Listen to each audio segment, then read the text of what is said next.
the train station. Ayan, yung dumaan ng train.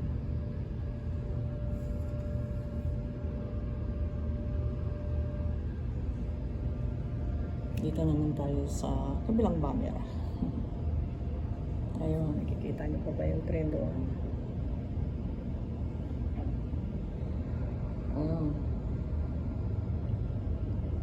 Nagsisinabag doon. Kitata na may daan.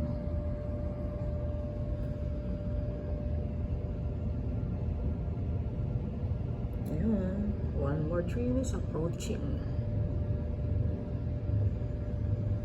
Diba?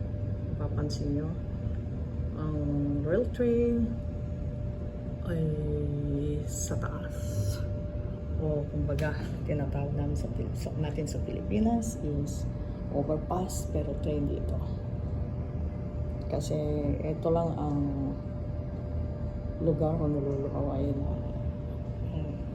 daan ng train ay parang sa taas. Ginagawa talaga, $1 billion ang pundo dyan bago matapos.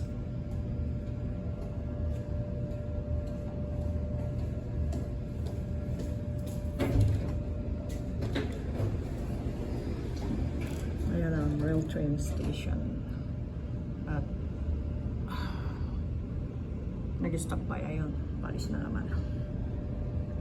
Kumukuha ng mga pasahero yan. Yan ang pinaka yeah. Okay. Hope you enjoy. See you next time.